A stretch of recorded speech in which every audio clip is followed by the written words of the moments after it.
प्रिय मित्रों, नमो नमः। आज हम गोस्वामी तुलसीदास जी द्वारा रचित राम लक्ष्मण परशुराम संवाद, जो रामचरितमानस बालकांड से लिया गया है, जो हमारे कक्षा 10 के पाठ्यक्रम में निर्धारित है, उसकी हम दूसरी चौपाई का अध्ययन करेंगे। पहली चौपाई में हमने जाना कि किस तरह से सीता स्वयंवर में धनुष टूट जाने पर परशुराम जी क्रोधित हो जाते हैं और लक्ष्मण जी उन्हें कहते हैं कि हे परशुराम जी, ब्राह्मण मुनि, हमने लड़कपन में बहुत से धनुष तोड़े थे, किंतु हे ब्राह्मण देवता, कभी भी आपने ऐसा क्रोध नहीं किया। इसी धनुष पर इतनी ममता किस कारण से है?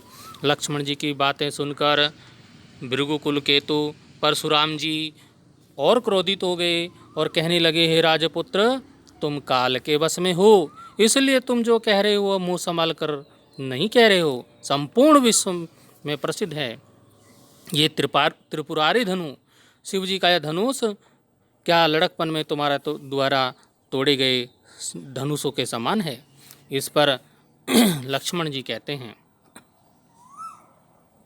लखन ने कहा हंसी हमरे जाना, सुनहु देव सब धनुष समाना।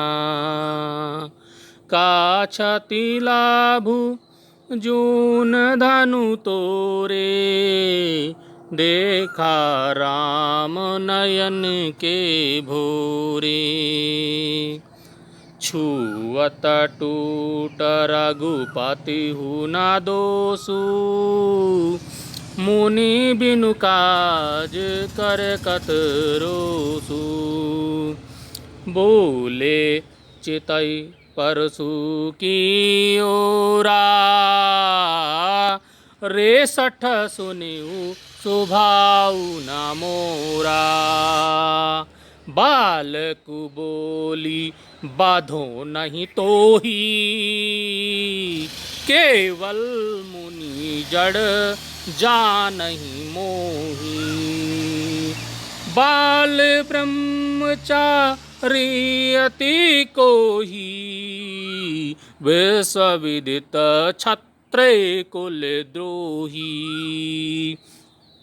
भुज बल भूमि भूप बिनु के नहीं, विपुल बार मही देवन दिनहि।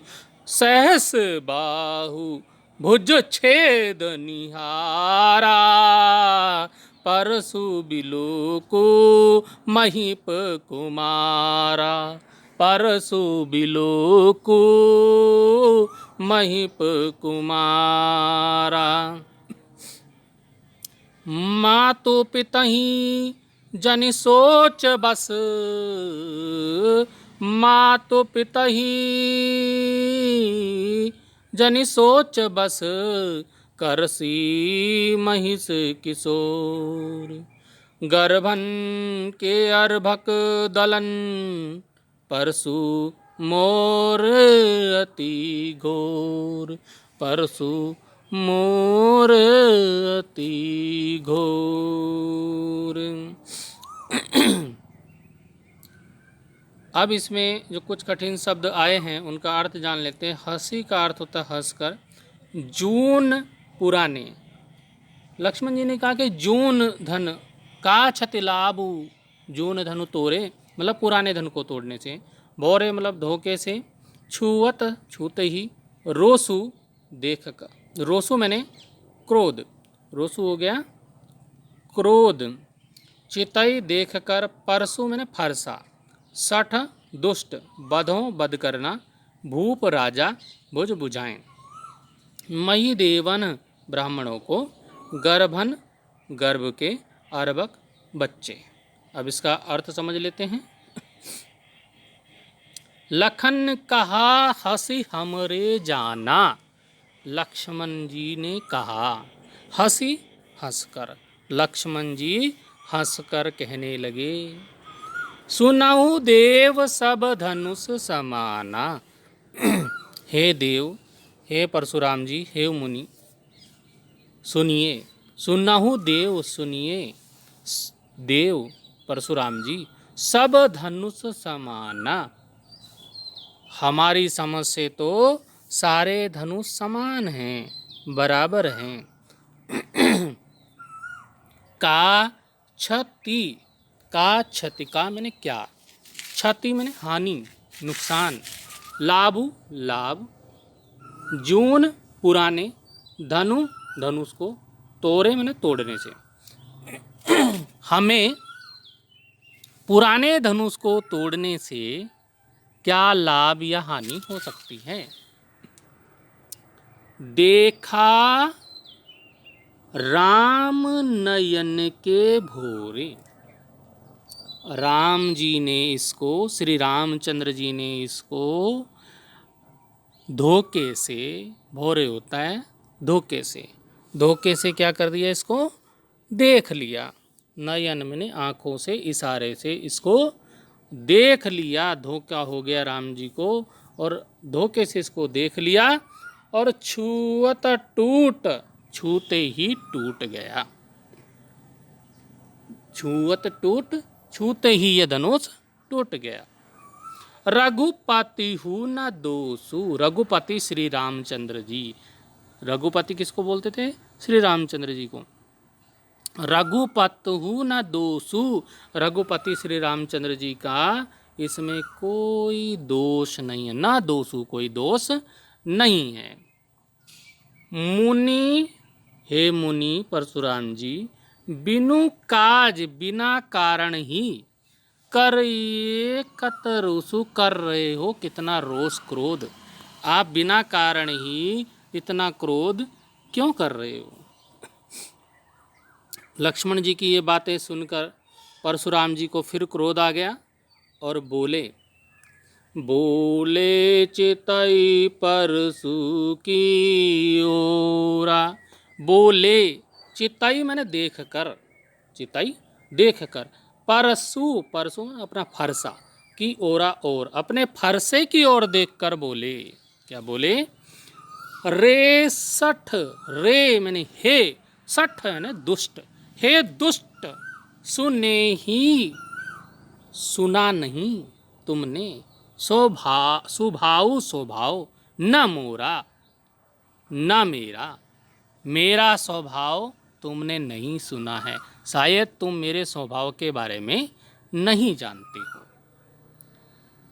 हे दुष्ट, तुमने मेरे स्वभाव के बारे में नहीं सुना है, अगर सुना होता तो मुझसे इतनी बात ना करते, ऐसी बात ना करते।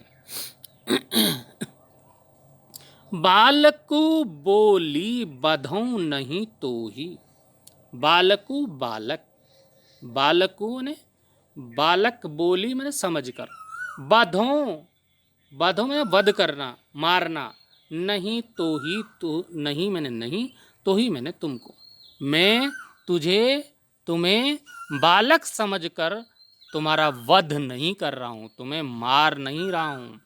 केवल मुनि जड़ जा नहीं मोही, तुम केवल मुझे, केवल मुझे जा नहीं जानते हो, मोही मैंने मुझे, जड़ मुनि, केवल मुझे एक मुनि समझ रहे हो, और वो भी स्थिर, जो नहीं, कुछ भी नहीं करने वाला, ऐसा मुनि समझ रहे हो, पर मैं ऐसा मुनि नहीं हूँ। मैं कैसा हूँ बता रहे हैं परशुराम जी। बाल ब्रह्मचारी अति को ही, विश्वविदित क्षत्रिय कुल द्रोही। मैं बाल ब्रह्मचारी हूँ, बचपन से बाल ब्रह्मचारी हूँ, अति को ही और अत्यधिक क्रोधी मुनि हूँ। मैं कैसा मुनि हूँ? बाल ब्रह्मचारी हूँ और अत्यधिक क्रोधी, क्रोध वाला मुनि हूँ।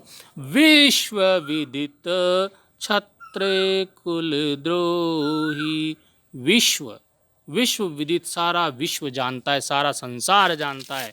क्षत्रिय कुल द्रोही, मैं क्षत्रिय कुल का द्रोही हूँ, विद्रोही हूँ, नाश करने वाला हूँ, शत्रु हूँ।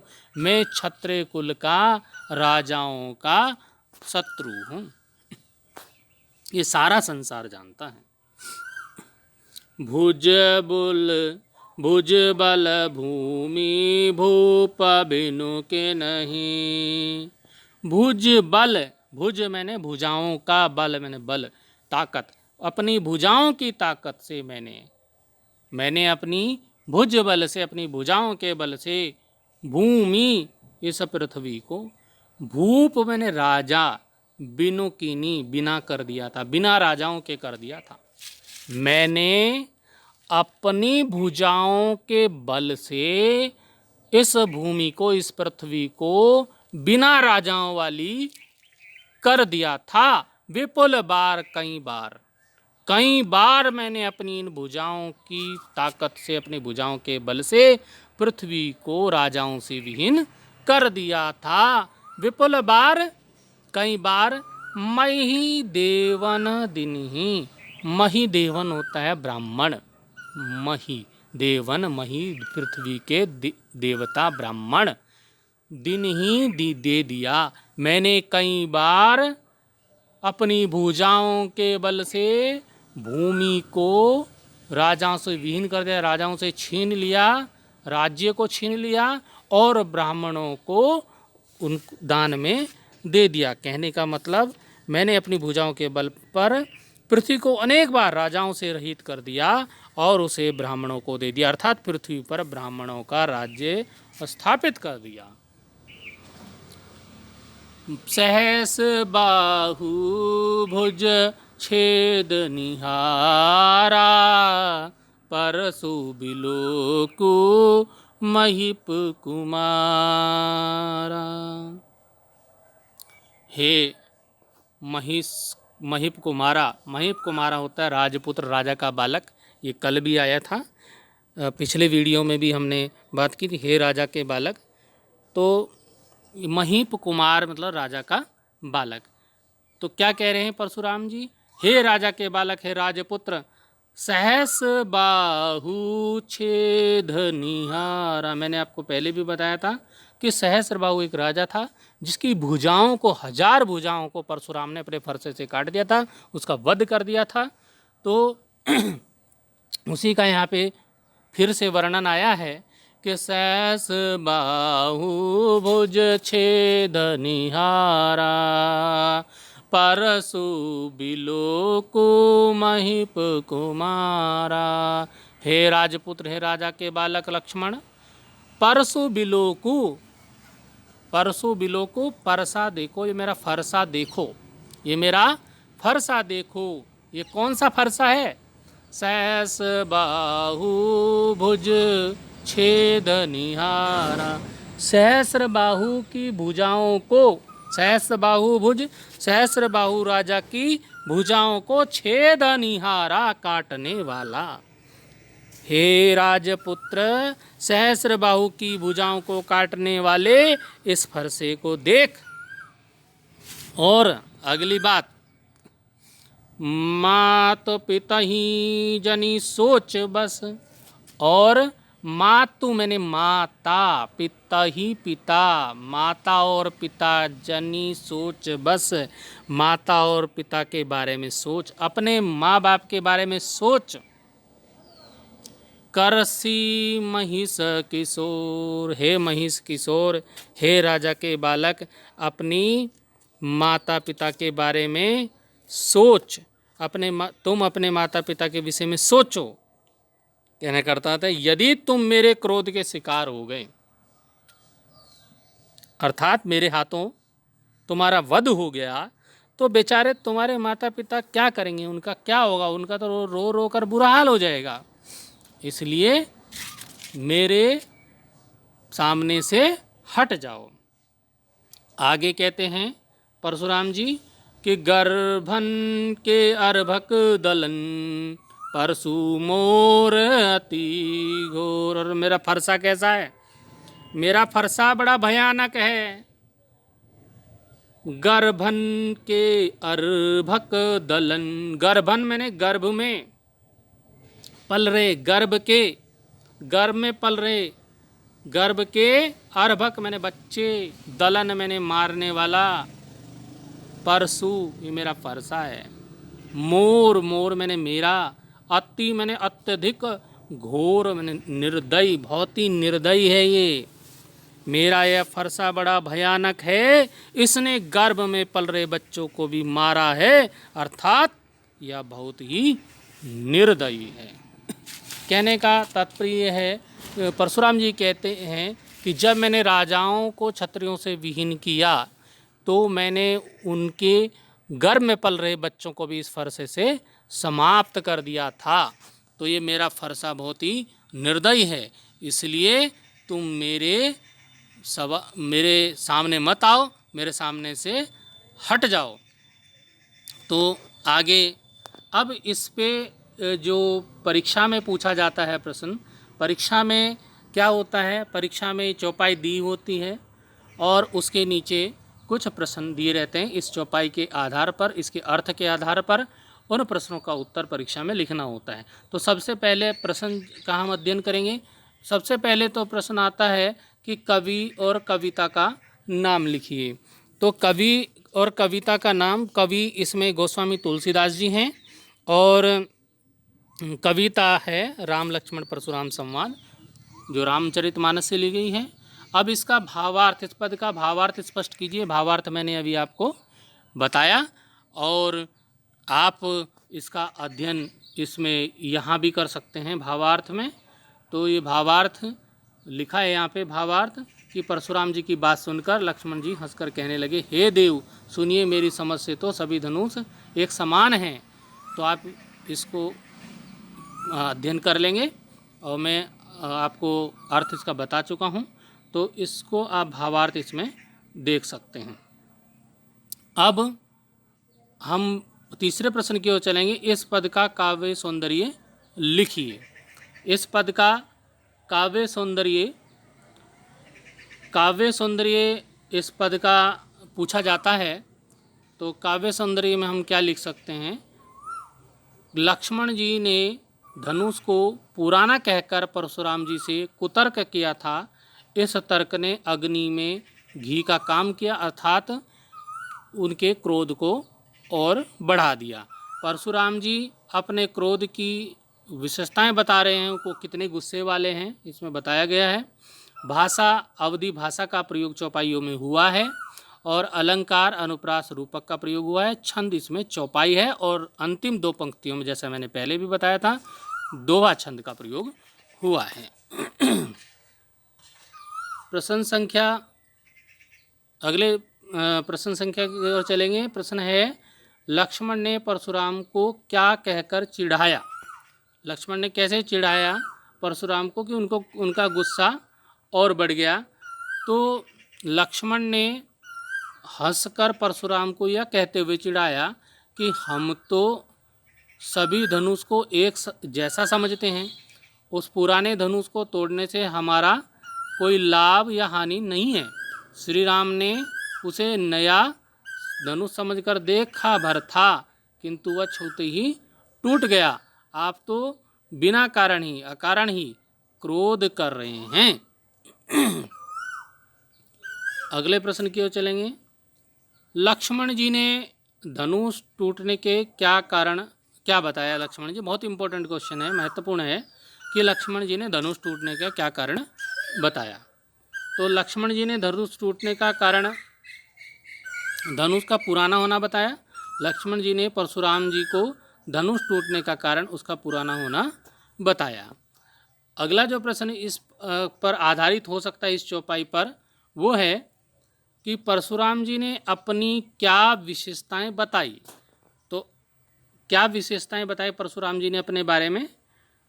तो परशुराम जी ने बताया कि वे बहुत क्रोधी मुनि हैं, बाल ब्रह्मचारी हैं, संपूर्ण विश्व में अनेक बार क्षत्रियों का नाश कर चुके हैं, अपनी भुजाओं के बल पर पृथ्वी को कई बार राजा विहीन कर चुके हैं और भूमि ब्राह्मणों को दे चुके हैं।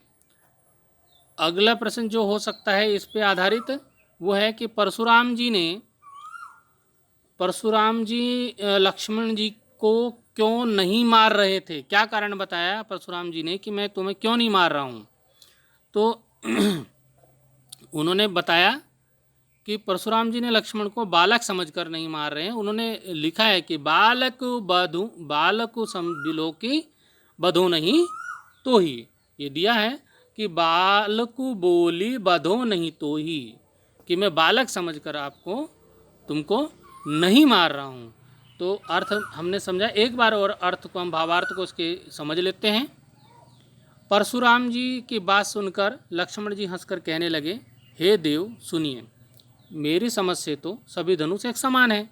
इस पुराने धनुष को तोड़ने से हमें क्या लाभ या हानि होती। श्री रामचंद्र जी ने इसे नया समझकर धोखे से देख लिया, किंतु यह तो उनके छूते ही टूट गया। इसमें श्री राम का किसी भी प्रकार का दोष नहीं है। हे मुनि, बिना कारण ही आप किस लिए क्रोधित हो रहे हैं। अब इतनी बात सुन करके परशुराम जी का क्रोध और बढ़ गया। तो परशुराम जी अपने फरसे की ओर देखकर लक्ष्मण जी से कहने लगे, हे दुष्ट, तुम मेरे स्वभाव के विषय में नहीं जानते हो। मैं तुम्हें बालक समझकर नहीं मार रहा हूँ। क्या तुम मुझे केवल मुनि ही समझते हो। मैं बाल ब्रह्मचारी और अत्यंत क्रोधी हूँ। सारा विश्व जानता है कि मैं क्षत्रिय कुल के शत्रु के रूप में जाना जाता हूँ। अपनी भुजाओं के बल पर मैंने पृथ्वी को अनेक बार क्या कर दिया था, राजाओं से रहित कर दिया और उसे ब्राह्मणों को दे दिया, अर्थात पृथ्वी पर ब्राह्मणों का राज्य स्थापित कर दिया। हे राजपुत्र, सहस्रबाहु की भुजाओं को काटने वाले इस फरसे को देख। तुम तो अपने माता पिता के विषय में सोचो, अर्थात यदि तुम मेरे क्रोध के शिकार हो गए तो बेचारे तुम्हारे माता पिता का क्या होगा, वो क्या करेंगे। मेरा फरसा बड़ा भयानक है। इसने गर्भ में पल रहे बच्चों को भी मारा है, अर्थात यह बहुत ही निर्दयी है। तो यहाँ तक दूसरी चौपाई का हमने भावार्थ जाना और उस पर आधारित प्रश्न उत्तरों की हमने जानकारी ली, कठिन शब्दों की जानकारी ली। अब हम अगले वीडियो में तीसरी चौपाई का अध्ययन करेंगे। धन्यवाद।